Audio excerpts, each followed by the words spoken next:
Hey folks, so Gaston. Why the hell am I talking about Gaston? Well, I think he's fucking awesome.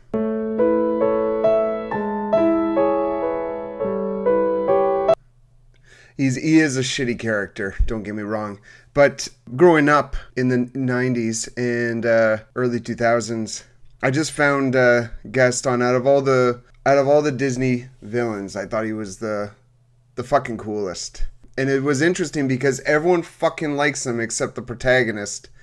The protagonists, Belle and the Beast. As I got older, I did an English degree and tried my hand at writing, and now I fucking do YouTube and podcasts. But as I learned more about close reading and symbolism and shit like that, I discovered that Gaston is a lot more complicated of a character, and seems to be things that allude to Gaston having more of a story, or maybe an unfinished story, than what meets the eye. I recently watched the 1991 film with my wife, Kat. I was just picking up on a lot of things that I thought really making Gaston more of an interesting character, more of a character with a bit more depth than you typically expect from a Disney villain like Jafar or Maleficent or the Evil Queen, who seem to be very one-dimensional. They just want power.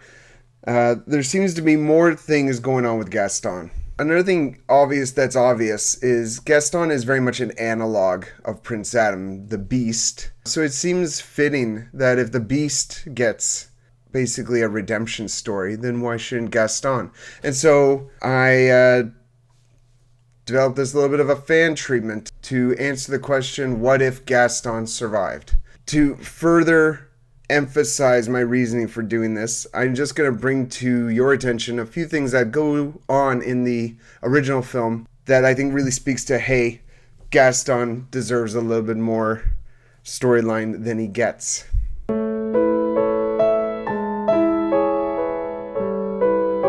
And obviously you may disagree with what I'm seeing, but that's totally fine. This is in no way a close viewing analysis of Beauty and the Beast 1991. Caveats. I did not see any of the sequels for Beauty and the Beast. I have not read the original Beauty and the Beast. Gaston doesn't even exist, as far as I know, in the original Beauty and the Beast.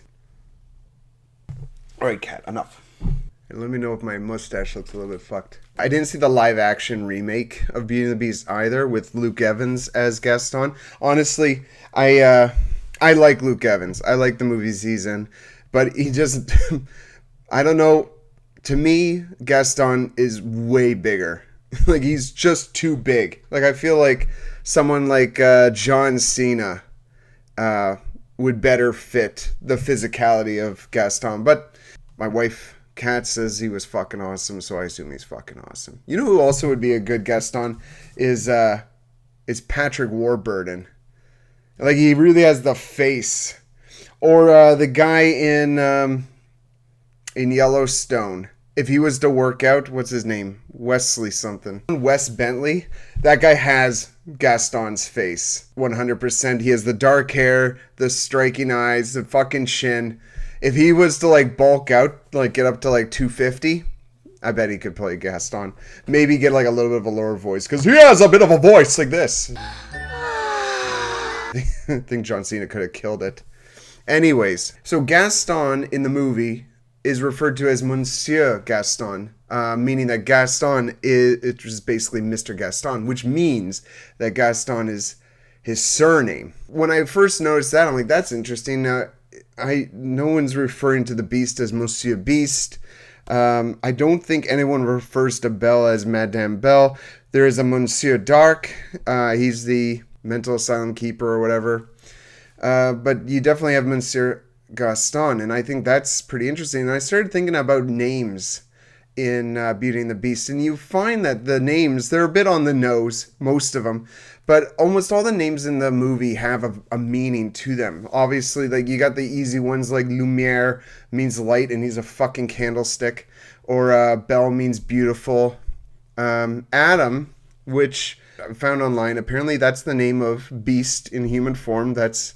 He's Prince Adam, just like in The Little Mermaid, it's Prince Eric. Adam means son of the red earth, which I think is a little bit tricky. I don't think you can really relate that to anything. Maybe at the very least, if he means earth, maybe it's kind of interesting that a dying rose represents his curse, or the spell rather, that he's trying to break, signifying that maybe he's poisoned earth and the rose is wilting because of him. That's probably a fucking reach. And again, they don't mention his name as Adam in the movie. They kind of mentioned it after the fact. Again, LeFou means the fool, and he's obviously a fool. Maurice, who is Belle's father. This one's interesting. So apparently Maurice means dark-skinned or Moorish. So obviously he's not dark. Like, this is set in France, and he's an old white guy. But what's interesting is if you look up Saint Maurice, or Maurice, who is a French saint. He's the patron saint of cripples, invoked against rheumatism, epilepsy, gout, hoarseness, cold, the Azores. But he's also the patron saint of charcoal burners, cobblers, coppersmiths, and shoemakers. And I think that's very interesting when you consider that he's an inventor in the movie. And he's not just like an inventor of like crazy great stuff. He's an inventor of pretty mundane shit. Like he has like a chopping machine. And you could totally see him as being a coppersmith or a cobbler. So I think Maurice fits well with that character. Cogsworth is an easy one. He's a goddamn clock. Cogs obviously are pieces of a clock. And it also, he's the one who, I believe he's the butler. I don't think Lumiere is the butler. And so Cogsworth is very organized. He's far more organized than Lumiere. Philippe, that's the horse in Beauty and the Beast. And you think automatically, Philippe, just a horse named Philippe. Well, Philippe means horse lover. And I think that one is like, yeah, with these names, we're going with something. It's pretty obvious. Mrs. Pot is a teapot. A chip is a chipped teacup. There's no way Chip is a French name. So, like, that's obviously on the nose. Now, you're probably wondering, what the fuck does Gaston's name mean? This is what really struck me. Is Gaston's name is significant because it's tied, I would say, to the most memorable song in the movie, which is Be Our Guest. Be our guest. Which they sing to Belle when she arrives at the castle and all the servants start giving her food. And then Beast shows up and it's like, damn, she's going into prison. But Gaston's name means guest. Obviously, they could have chose any French name, but they chose Gaston, meaning guest. They chose Gaston for a reason, and they wrote a song where it's called Be Our Guest. It made me start thinking, well, what does guest mean? Obviously, a guest is someone that you invite into your house, making you the host. With Gaston's name being guest, he's kind of tied to beauty now. Considering that Belle is the only other person referred to in the movie as a guest, we can draw some similarities between the two characters. So, for example, both go to the castle uninvited. Both confront the Beast and stand their ground. And that was the cool part with Belle, is she stands up to the Beast. She's not a cowering victim instantly. And what's interesting about Gaston is he sees the Beast in the mirror before he heads over, and he doesn't even wince. Like, he's like, I'm going to go kill the Beast and save Belle. So it's interesting that they both stand up to the Beast. Beast chooses not to kill either of them. That's an interesting piece there. Beast comes to an agreement with Belle, and Belle takes Maurice's place. And Beast fights with Gaston. But Beast, if you recall, he doesn't fucking kill Gaston. He lets Gaston go. Get out. It isn't until Gaston continues to attack Beast that he loses his footing and falls off the castle. And so when you think that both become prisoners of the castle, right? Like, Belle chooses to be a prisoner of the castle instead of her father. And then Gaston, he dies at the castle, meaning he never gets to leave the castle. He's dead there. Aside from the names, I thought that there's like some themes that come out in Beauty and the Beast in the movie that are interesting about Gaston and about the story itself. So Beauty and the Beast is very much a story about transformation and improvement. And you can see this in a few things, aside from, Belle learning to love the Beast and the Beast learning to be a gentleman and love Belle. There's other characters and there's other instances that speak to transformation and improvement. One would be Maurice's inventions. He's constantly trying to transform something into something better. There's the transformation of Adam and his servants, right? Like, they weren't always furniture. Belle's transformation from a peasant girl to a princess. So it's not just that she's learning to love the Beast, but she also transforms in terms of her status in French society. She goes from a peasant in a small village to now being a princess in an established monarchy. Gaston has the intention of transforming from basically the town bachelor to husband. And he even fantasizes about this when he's talking to Belle, and he's got his feet up on the table and they're all muddy. Picture this. A rustic hunting lodge, my latest kill roasting on the fire, and my little wife massaging my feet. And she's like totally not into it.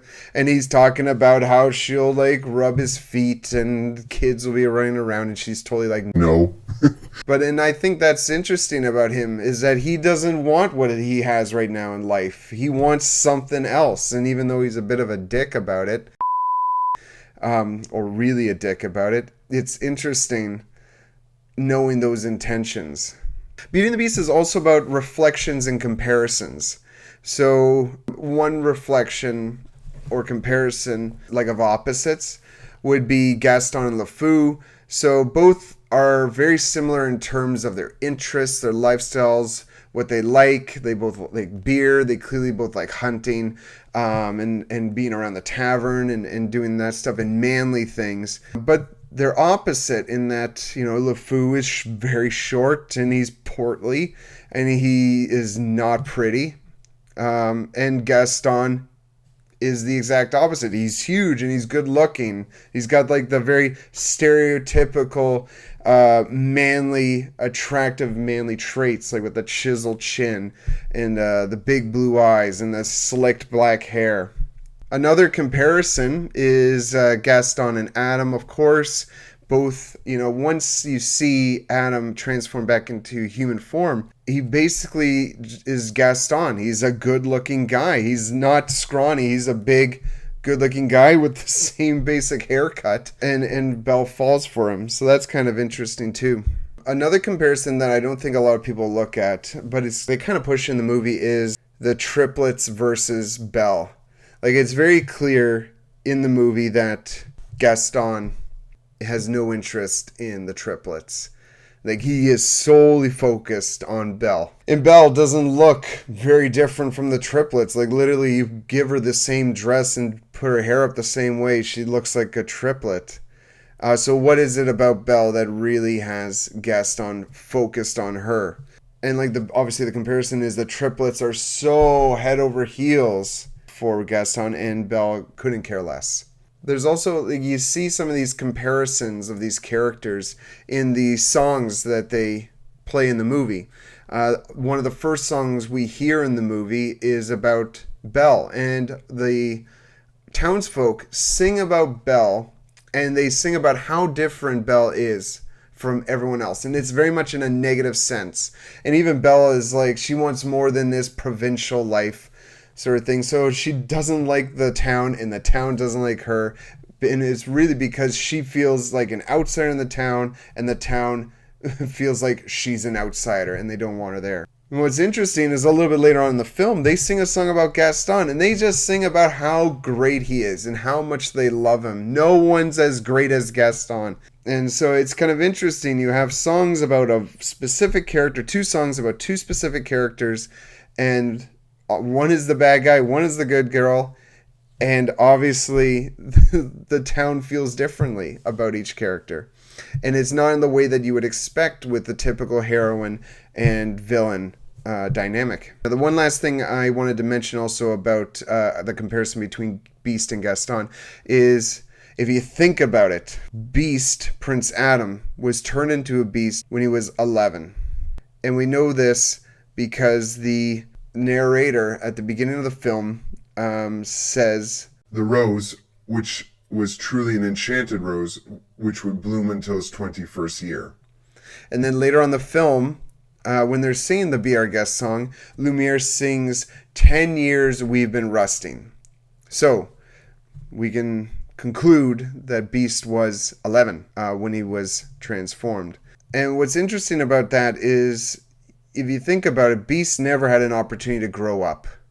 He is a child pretty much when we first meet him, and through the course of the film, he's looking to find love. He's being taught by his servants how to eat properly and dance and dress himself. They're trying to make him into a man who's trying to find love. And so basically the spell he's trying to break is immaturity. You could suggest, compare that to Gaston. Gaston is a man. He's a man. He knows how to dress. He knows how to court women. He's very much the town hero. And he is also looking for love, but it's a different kind of love, right? One is looking for love. The other one is looking for a wife to take care of him. You can say Beast is a child trying to become a man to find love, and Gaston is a man-child trying to find a wife. Those are the things that I picked up in the movie, and I thought it's just so rich with symbolism and these themes that I'm like, this of course is, and Gaston's right in the middle of it. Like, why couldn't Gaston survive the end of that film, and why couldn't he have a redemption story like all these other characters? It seems like out of all the characters that are presented, that are shown to develop over the course of the movie, I would say he develops. He's given so much depth to his character in comparison to other Disney villains. Why doesn't he get an end to his story? Why doesn't he get to have a redemption arc? And so that's the point of this fan fiction I've written.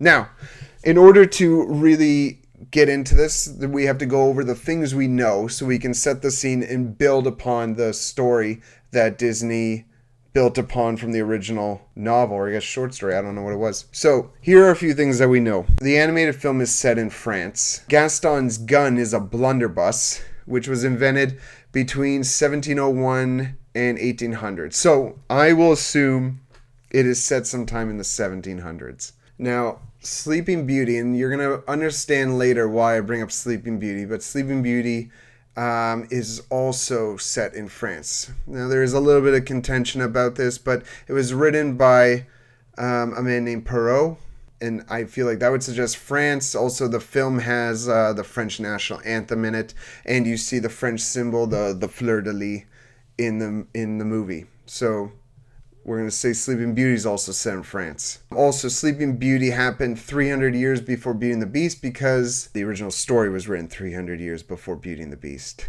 So again, Prince Adam was around 11 years old when he was cursed. So we can assume, okay, yeah, for most of the original film, he's transforming into a man. But really, they were together, a couple weeks? You can't learn how to be a man in a couple weeks. You can't grow up to be an adult in a couple weeks. So we're going to assume that there's still a little bit of immaturity there with Prince Adam. Another interesting thing about Prince Adam is that at the beginning of the film, he tears up a portrait of a man who very much, we don't know it at the time, but he tears up a picture of what looks like his adult self. It looks like him. So, which is another indication that he was 11 when he was cursed, because this cannot be him, a portrait of him, if this is what he looks like when he breaks the spell. So this must be a portrait of probably his father, which also suggests that the father and the mother must have died or got lost early on in his life, because they never show up in the movie at all. They're never spoken about. You would think if they were there, they would be furniture like the servants, but they're just gone. So I would assume, and because Prince Adam is a dick to the Enchantress, I imagine, and we'll get to this, the reason why he's such a dick is because he doesn't have any proper parental figures teaching him how to be a respectable person and an adult and trying to raise an adult. So again, we're assuming that his parents died young. So now on to the story. I'm calling it Our Guest, A Beauty and the Beast story.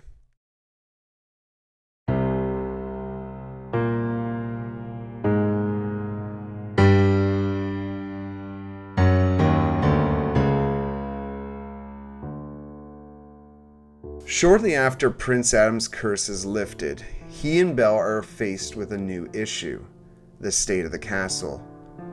Prior to the curse, Prince Adam's parents had died, and their wealth slowly started to dwindle through the reckless actions of their only son, Adam. The castle staff took care of the young prince, but could not raise him. It got so bad that they were at the point of selling furniture, which is why the servants were transformed into furniture when the enchantress put the curse on Prince Adam.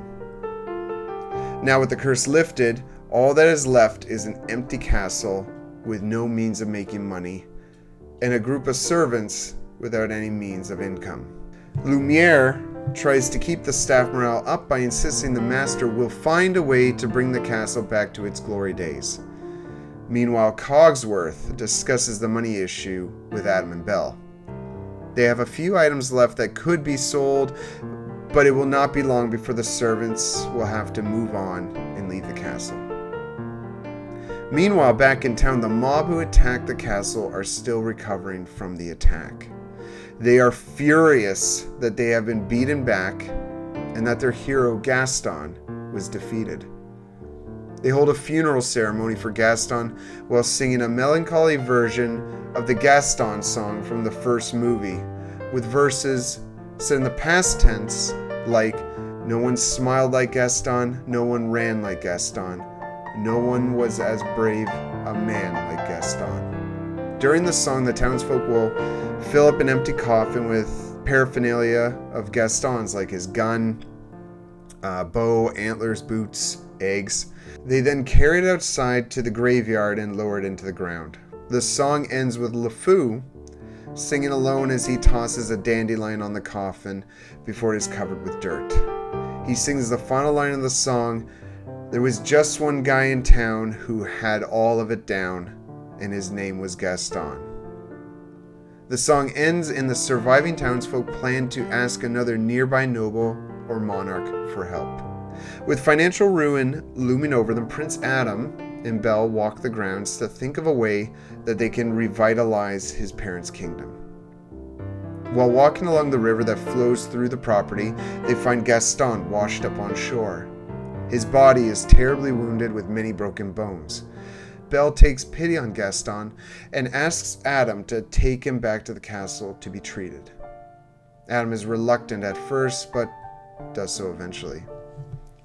Gaston is cared for primarily by Mrs. Potts when he arrives. While the camera focuses in on Gaston, sleeping in obvious pain, she tells Adam and Belle that it does not look good, but she will do her best. Gaston dreams of his childhood during a stormy night.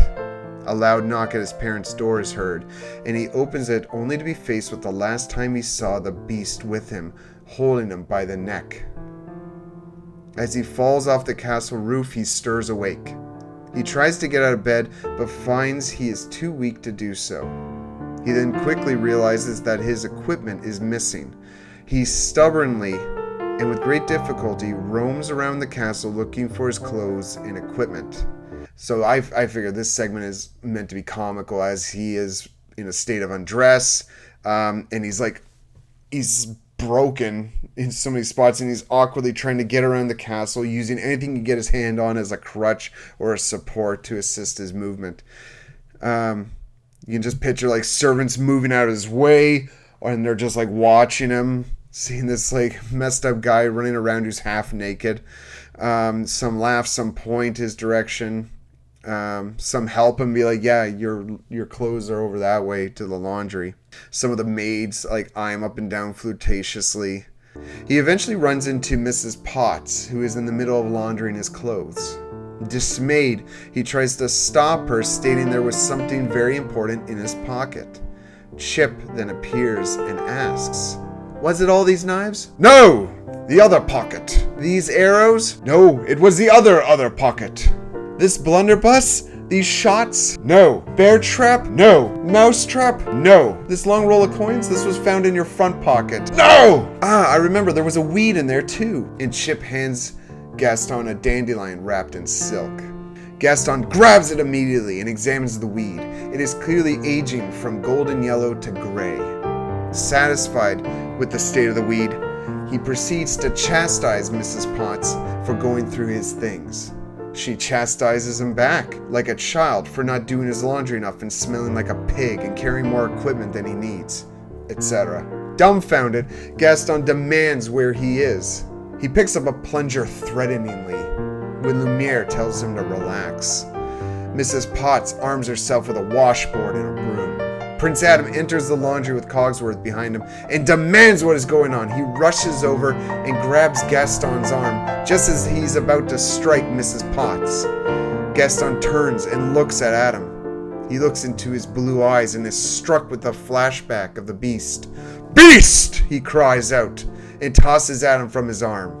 He grabs one of the knives and lunges at Adam haphazardly. Adam dodges just in time. The two fight, with Gaston gaining the upper hand at first until succumbing to his wounds and collapsing. Adam puts him in a hold and demands that he calm down. Gaston refuses and then passes out from the pain. Belle comes in and is shocked by the scene. Gaston opens his eyes and sees Belle in his blurry vision. The echoey sounds of Prince Adam can be heard as he organizes him, Lumiere, and Cogsworth to get him back to bed.